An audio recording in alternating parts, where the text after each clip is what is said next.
You were never threatened by my vocational dreams or my vocational success. In fact, Paula, nothing threatens me. You know that. that's true. You really are a little bit of a freak in the best possible way. Yeah. John, you have confidence that I would love a 10% of your confidence, or maybe it's naivete. I'm not really sure which one it is. It's a combination of both. Father's Day is Sunday, June 16th.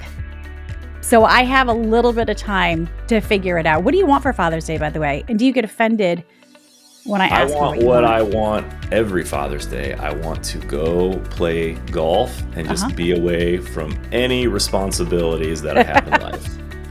And I think that's a great way to start the episode, everybody. Yeah. Welcome to the Paula Ferris Show. I'm your host, Paula Ferris, and my fabulous frequent co-host, my dear golf-loving husband, John, is joining us today.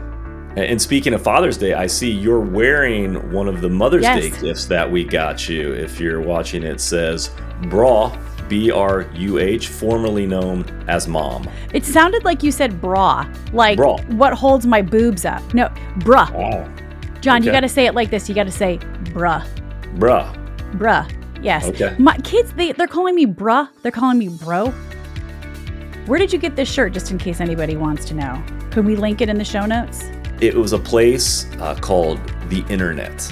I found it on internet. No, actually, Instagram was stalking me. So I'm searching just on Instagram, just doing a normal scroll, and they knew it was Mother's Day, and I started getting bombarded with all these gift ideas. It knows me, it knows the algorithms, and it knows that I like funny t-shirts that my wife will wear. So yeah, thank you, Instagram, and thank you, algorithms. And I love it. It's a very soft, comfy t-shirt. I will link to it. So John, we are going to talk today about how we have come to this place where we've become equal partners in work, in life, in home, just in general. But it's taken a long time for us to get there. I mean, we've been together, married 24 years this year, and I can't wait to jump into this conversation. But before we do, we wrapped up the tween and teen boys conversation with David Thomas last week. And you're a guy, but what did you learn about how we can make sense of these boys, these tween and teen boys that are in those phases like 9 to 18? I learned that there's hope, there's light at the end of the tunnel, and it's okay to let them go through these different stages because of some of the biological things that are happening to their body and their brain. And I think just being more educated about that process made me feel like, alrighty, this is normal. This crazy, unruly behavior is normal, and they need to go through this, but they won't be there forever, which is the light at the end of the tunnel. Just keep them alive. Boys need oversight and supervision. That's something I really took away. And I've actually used that question that David Thomas said when they need to regulate, right? Or we can't make a decision or punish them in the moment. You just say, hey buddy, what do you need to do to work through this right now? And typically that's move or breathe.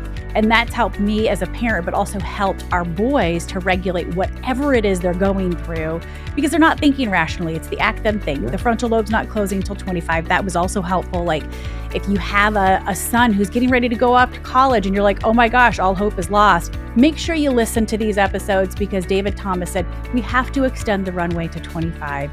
Really, when they go to college, they still have a long way to go. They have till age 25. So that gave me a lot of hope. And we can't compare our boys to our girls. We've known for a long time. Caroline, our oldest, in a couple years, she's going to be completely fully developed. She's always been, a couple steps ahead of her brothers, maybe 10 steps.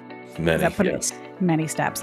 All right, so let's dig in. And, the reason I wanted to have this conversation, John, and I posted on Instagram about the Harrison Butker controversy, and we're not going to get into that, but I think there's a lot of really important conversations that are coming out of that whole controversy. And one conversation that I wanted to have coming out of it, and whether or not it's completely related to that or not, is how you and I have become equal partners.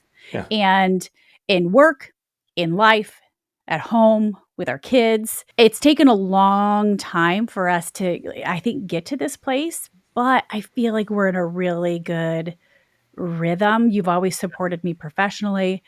the tension we've always felt is like, who's doing what around the house? And I was bitter for a very long time, and it still does. Things still do add up, but we know how to work through it. So I really want to talk about how we've kind of come to this point, but really like starting out, you have always been incredibly supportive of me and my pursuits outside of the home. You like whatever it is that I decided I wanted to pursue.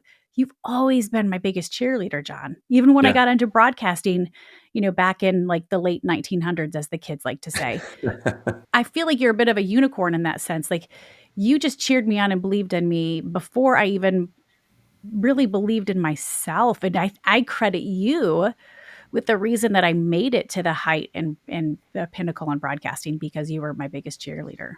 Yeah, I think it's important to have a partner who is, like you said, one of your biggest cheerleaders. And sometimes you've done this for me. You see things in me that I don't even see myself. And I think that was the same early on in our marriage. Like you were a little nervous. Like, can I do this? Like, do I want this life? Do I want to be behind the camera or in front of the camera or just working on the production side of things? And I was like, if you feel a calling, just go give it a shot. Who cares? Take a Mhm. risk. Now is the time. And look what's happened by, taking that risk. But if you maybe had a different partner who said, no, your role should be more at the home, you should just more pursue, kind of keep a low profile and support my career and what I want to Mhm. pursue, things would have came out completely different. Right.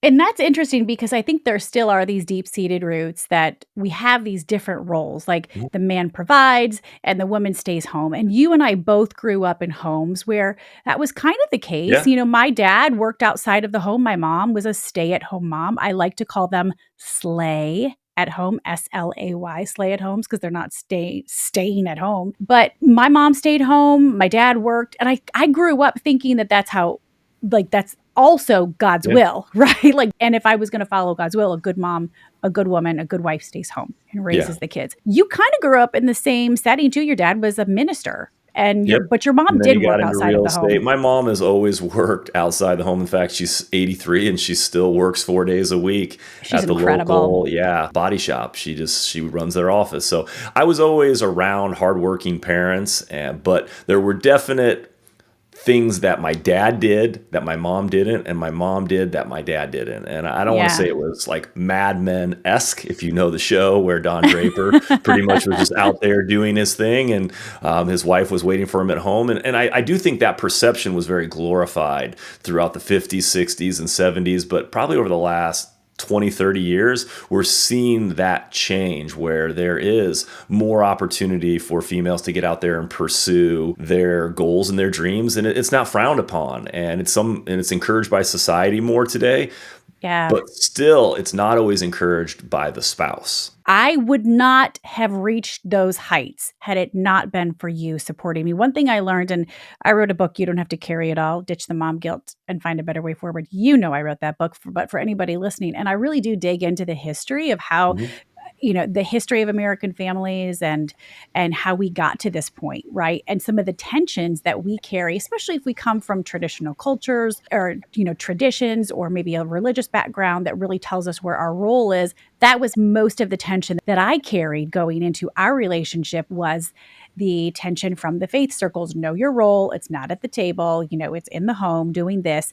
But one thing I learned writing the book, John, because I interviewed historians and Yes. sociologists and theologians, right? I looked at this from all different angles and experts. Mhm. We did men such a disservice in the 1950s and even the 1960s when we pushed men out of the home and said, you are the provider. And then we pushed women out of the workforce and we said, you stay home. And what we did to men, and in fact, one of the sociologists that I spoke to, she's actually the executive director for the Council of Contemporary Families, Dr. Jennifer Glass.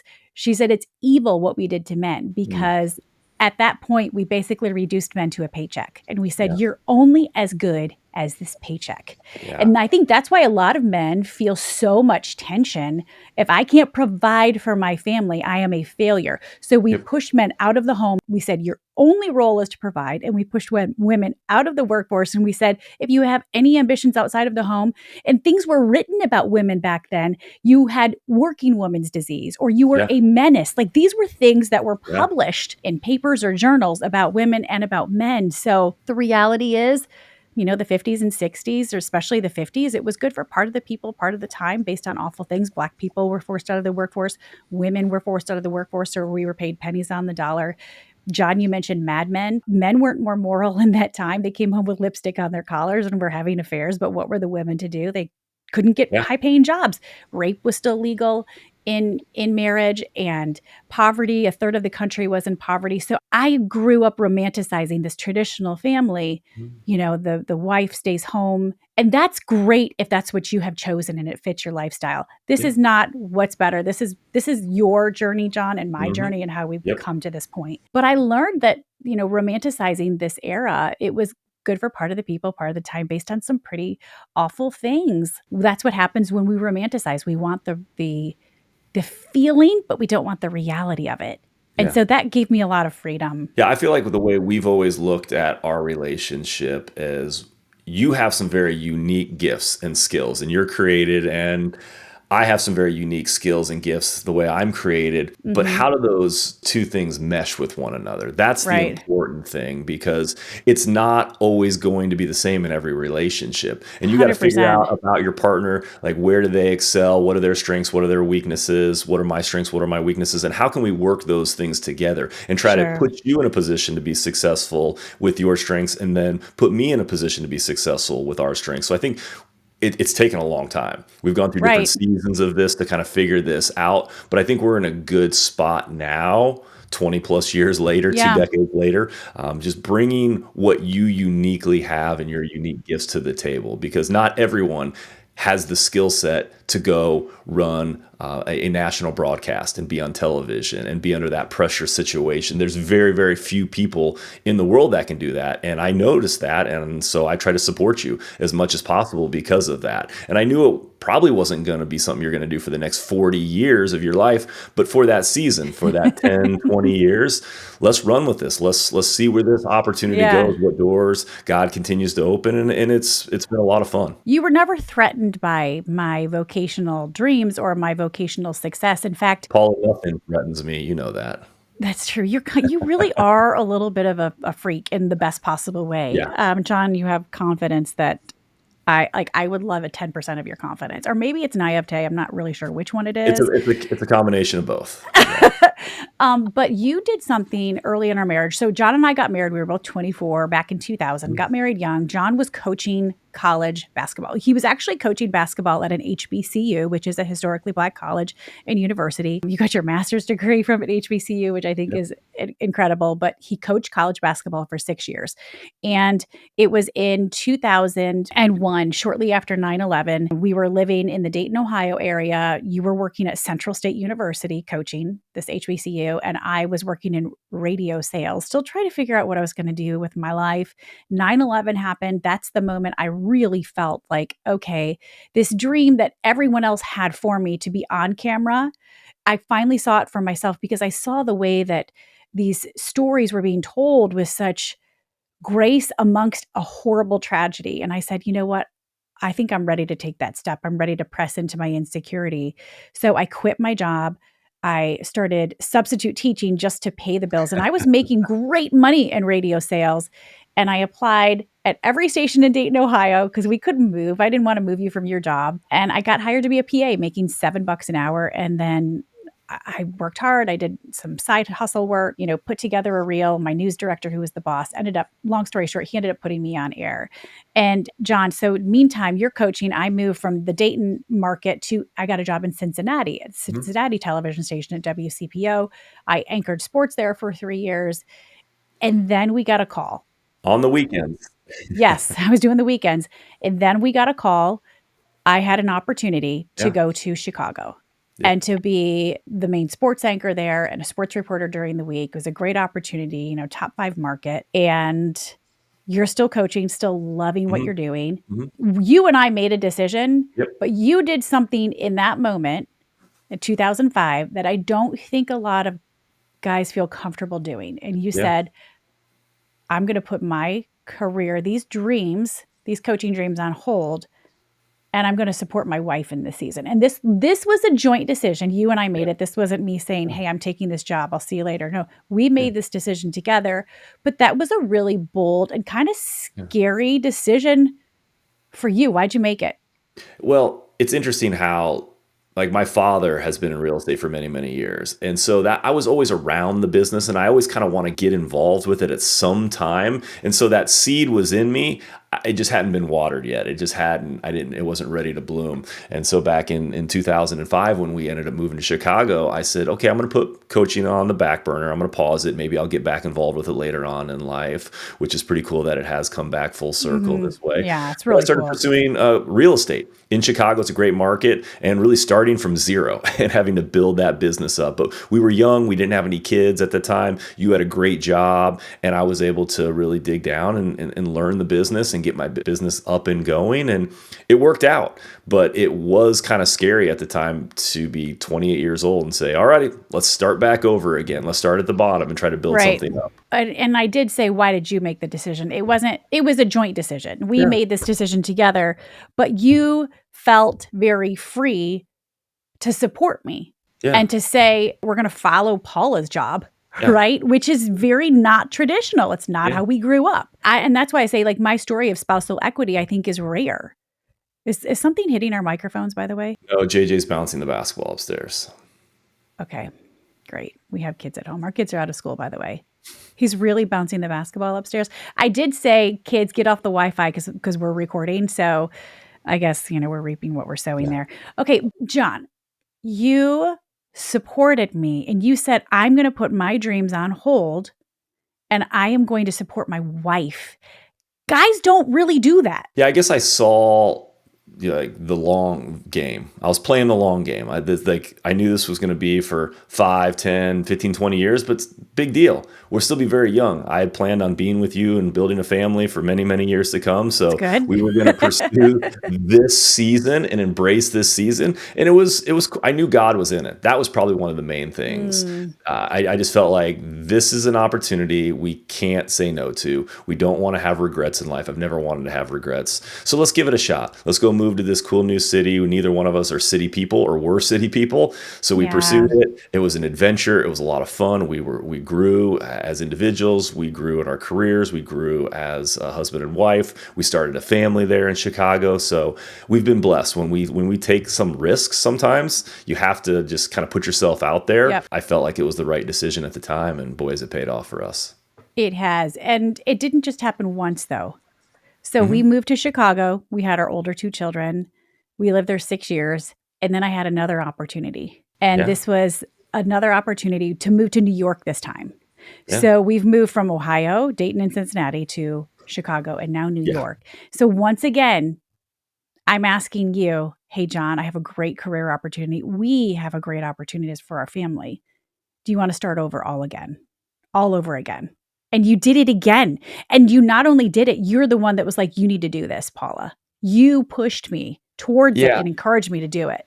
Well, I don't want to take all the credit. It's a little bit easier when you're getting called from places like Chicago and New York, and you're not getting called from like Schenectady and some random, cities. Like what were some of the, we did have some unique opportunities in like Wilkes, nowhere, yes, Wilkes. Wilkes-Barre, PA. Is it Yeah. Wilkes-Barre? I still can't remember if it was Wilkes-Barre or Wilkes-Barre. If you're from that area, please clear it up. I'm pretty sure Yes. it was Wilkes-Barre. We were getting opportunities to look in locations, but like New York, it's kind of the center of the universe. And I was Yeah. doing real estate, so it was another opportunity for me to kind of pursue my career and even step it up and play a game in the biggest commercial real estate market in the country and potentially the Yeah. world. Yeah, I'll take some credit because it was bold for us to move to the Northeast with no family. Yeah. But at the same time, it was a great opportunity, and I was excited about it. I've always liked a challenge. I'm okay with taking risks. That's just in my DNA. That's my personality, and that's not everybody. Some people, they live Yeah. in the exact same town that they went to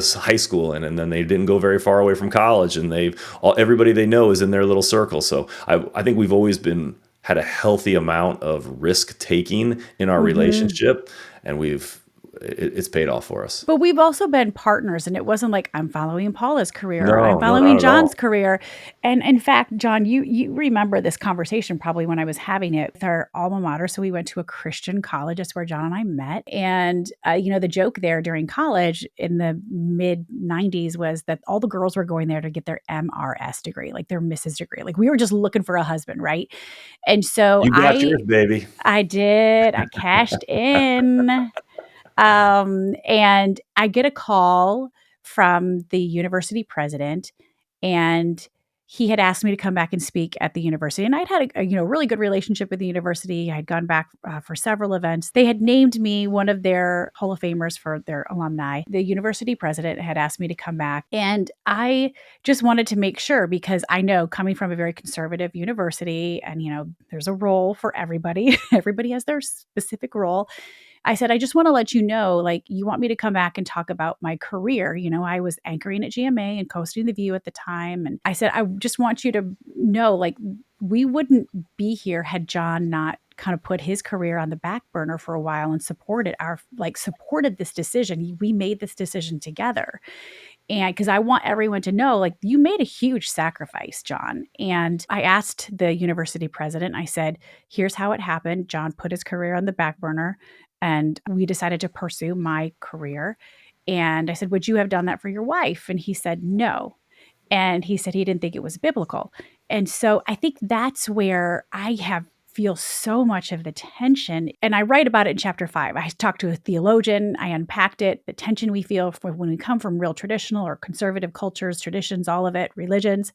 That was a lot of the tension that I felt when I was at the peak of my game was, should I even be working outside of the home? Shouldn't I be home raising the kids? And even when I was the primary breadwinner, a term I hate, you hate, Yeah. equally hate. You Yep. told me if I mentioned it, you'd walk out of the interview, but I was like, please I don't. just think the word breadwinner I is hate that so word. antiquated. Yes, the breadwinner is You're gluten antiquated. free. You don't even eat bread. So, Yet, no, I eat gluten-free bread. So I am well, the gluten-free bread. I was the gluten-free breadwinner. there you How go. about that? Breadwinner is a term that needs to go and needs to be removed. Stay-at-home mom needs to go. You're not Yep. staying at home. In fact, the first reference to stay at home was I believe it was in a Jane Austen book back in the 1800s talking about people that didn't travel. It wasn't even in reference to parents. So like there's all of these antiquated terms. The New York Times first referenced the word stay at home in the 90s. So it feels like it's been around forever, but it's only really been in our nomenclature for like a little over 30 years. But there's a lot of terms. We're still feeling this generational weight of like, this is how my parents did it. This is how my grandparents did it. But still, I felt that tension.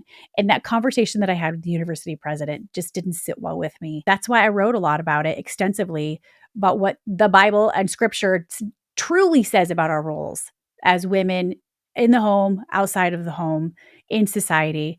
And it was really freeing for me to learn God has given us ambition outside of the home too, if we want to pursue Yeah. that. Yeah. Okay. I And we think don't. there's the distinction, Paula. Everyone's created a little bit different. Everyone has a Mhm. different shape. Everybody has different experiences and Yes, passions and skills.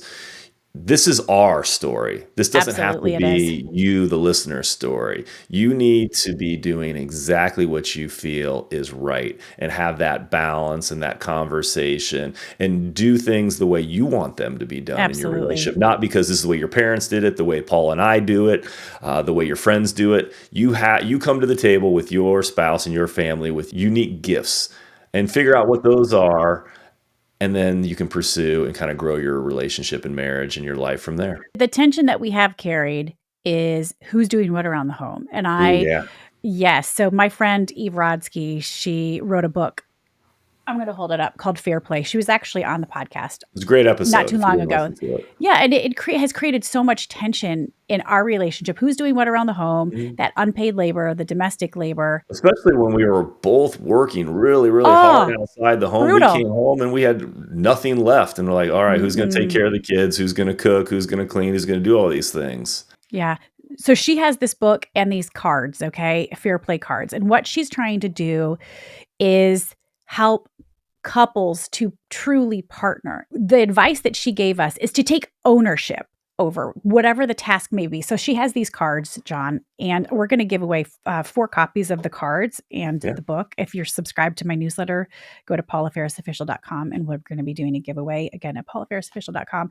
So the task would be clothes and accessories for the kids, dental for the kids, diapering and potty training. I mean, this is a stack of cards. So what you do with your partners, you go through all of these. Pets, okay? Holiday cards. Who's writing the holiday cards? Who's doing spirituality? Who is doing job loss and money problems? So you go through all of these tasks, these unseen, unpaid tasks at home, and you say, I will take that, or you will take that, right? So, John, how she's helped, we've taken Yeah. ownership. So if I drop the ball, I'm not going to, I say, I'm sorry. I don't blame it on you. One thing I've taken ownership of is at our dog's medicine. Even when I'm gone, I'll divvy it up. And if I You're right. don't do it, I say, I'm sorry. I know this is my thing. I forgot to do it. Will you help? And you don't get pissed at me, and I don't get pissed at you when you drop a ball of something that you own.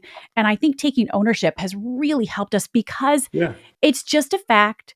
Women are carrying the majority of the load around the home because of these beliefs that it's our job, right, to do it. But it's creating a ton of tension in relationships, especially even if one partner stays home and the other one works. The stuff at home is 24/7. Yeah. It shouldn't all be on the person who is home managing the home, Yeah. right? So you need to also be having these conversations because it is creating a ton of tension. But we've But come what a I long like about way. those cards, Paula, it just brings to light all the things that make a house move forward. And then you start 100%. taking the ownership for these different things, as opposed to where you just like, well, why didn't dinner get made? Why didn't the laundry get made? Like, well, Yep. we never really talked about it. I never took ownership of this versus that. That's why the trash has been sitting there for 3 weeks piling up because I thought you were going to do it. You thought I was going to do it.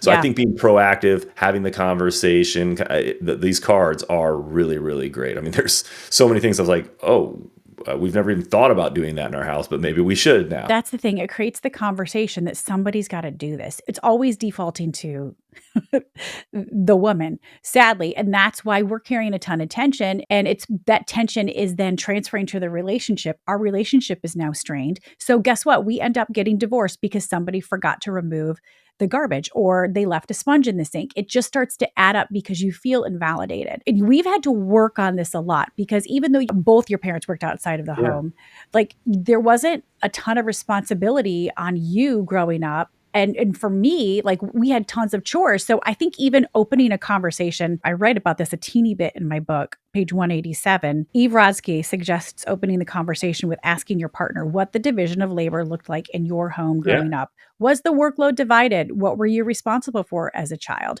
And I think just even that, like that's a really good starting point. What was it like growing up for you? And you want to have these conversations when emotion is low Hmm. and cognition is high, not when you're Yeah. like, Yeah. you're Yeah. such a jerk. Yeah. That's not the time to have the conversation. But that's And a what good happens a lot, Paula, is you assume that my upbringing was like yours or vice versa. And 100%. Yeah. it Totally almost different. never is the same. It's always a little different. And I'm like, oh, I guess now that I understand how you were brought up, that's maybe why you feel this way. So having the conversation is a great starting place. Yeah, and I'm so grateful. We've come a long way. And again, you guys, if you're struggling, there is hope, okay? Yeah. There is so much hope. It starts with having these conversations. Again, when you're not heated, open it up with that question. What was it like for you growing up? Who was expected to do what? Get these cards, okay? I'm telling you, the cards are a great place to start because it just lists all the household tasks and who's going to do what. Whoever selects that card, or even if you don't want the cards, you can say, okay, who's going to take ownership over this task? But you're sitting down, you're having a conversation about it, right? Because you want your relationship to flourish. And these little things, you start to feel invalidated when your partner is putting it all on you. You need to have a conversation, especially if you're a woman and you're like, it's just easier to do it myself. Don't do that. I've done that for so long and things started to build and I really started to resent my kids and my husband. And that's the great thing about ownership is, so John, let's say like you're doing lunches and it's not just like, well, I'm going to do it. If I'm taking ownership over this, Paula, then I'm going to do it my way. And if you don't like it, then just do it yourself. That's also not how ownership works. Ownership is we're going to have a conversation about what it looks like. Okay. So you and I, let's say you're taking the lunches, John, which I'm actually doing the lunches, but you'd I be like, do the hey, water and the fruit. You do the yes, sandwiches and the snacks. So and Mhm. yes, It works. there's also like we've talked about it, like we know that our kids are going to get a fruit and water and they're going to get like a snack and something also substantial. So we've had a conversation about what that looks like Yep. too. But if you're going to take ownership, you've also had a conversation of, okay, what do you think the standard should be here for this task, so that way you can't throw it back in their face and say, well, if you wanted it done, you should have done it your way, because you've had a conversation about it. It's honestly saved us because you're so active in the home. And I want my kids, especially my boys, I want my boys to be really good partners. I don't want them to look Yeah. for somebody to cook and clean for them. Like, I want them to look for a partner, somebody that they can do Yeah. life with, not just a domestic aid. I want them to have a partner that they truly support and love in life and home and all of the different areas. And you have been a great example of that, John. Hasn't always been like that, but you We are. talk about the labels we don't like. The label that we do like is partner. Yeah, we're partner. We say 100%. teammates because we're bringing our unique skill set to the table, and we're trying to figure out where we fit and how we can partner together, how we can work as a team together, not breadwinner, not domestic partner, not Mhm. stay-at-home mom. We're partners. Let's figure this out together. There's certain tasks or certain duties or certain things that we know we need to do to have a successful home and a successful Yeah. marriage and successful careers. So let's figure it out together. Yeah, and we need to ask you guys, those listening, what are some other terms we could use besides breadwinner and stay at home and working mom? Like, tell us what you think. We've got to come up with some better titles that are more indicative of a partnership, too. So, families are at their best when both parents are raising the kids. It's not just my job as a mom. Our kids are going to be world changers and great parents because you are just as involved in raising them as I am, and we are true partners. You're not telling me that it's my job to do the laundry and you're an equal partner in all of that. John's the one that John empties the dishes, okay? He empties the dishes every day and loads them. Yep. And our boys, especially, I want our boys to see that. Yeah. It's really important. You've become a great partner, and we have these conversations with our kids too. We have them around the table and how important it is to be a good partner. So I just want to say you've been a good partner. This episode, I hope too, what people take away is not just this is our journey, but how grateful I am to you for treating me like an equal partner. Yeah. I mean, it's worked. So It has, and you've said a lot of very, very kind, flattering things to me, and I would echo all of those right back at you because hmm, we do look at the household as an equal partnership, we do. and now we're trying to figure out who does what to make it the most successful environment possible. One thing that we would love to is if you would rate or review the podcast on Apple or Spotify, wherever you listen or watch, because that determines how much promotion it's going to get from Apple or Spotify or YouTube. So that means a lot to us. John, you are going to be coming back for an Ask Us Anything part 1, maybe part 2, depends on how long we talk, the end of June. Can't wait. Those are For always a lot that. of fun. I love to get the listeners involved because this podcast is for you, the listener. Mhm. And what do you want to hear us talk about? What questions do you want to hear us answer or give at least our perspective on? It might be, something that stood out to you this season. You have a question you want us to talk about it, just let us know. And then next week, you weren't part of this conversation, but I have Sean Johnson and Andrew East. Sean They're Johnson, the amazing. Olympic gold medalist. We're going to talk about life with 3 littles, and the Olympics are coming up. And she said some really surprising things to me about Olympic athletes that I had no idea about. Like, it has to do with how they actually get to the Olympics. Oh, it's a good teaser. It's a great, isn't it a good teaser? But happy Father's Day. Thank you. You're going to put it out there. If I just release you for the day and just say, go golf, that's all you want. That's it. And make me a sandwich and don't talk so much. Sorry, bad joke. I love you. Love you too. Happy Father's Day and happy fathers to all of the men listening. And I hope you guys got a lot of this conversation. We'll continue to talk about the things you're talking about, and we'll see you next week. I know you guys thought you were done with me, but not quite yet. I have one more thing to tell you about. If you're watching on YouTube or you're listening on your favorite podcast platform, don't forget to subscribe to the show. I don't want you to miss a single beat or a single conversation. And remember, my DMs are always open. Tell me what you want to talk about.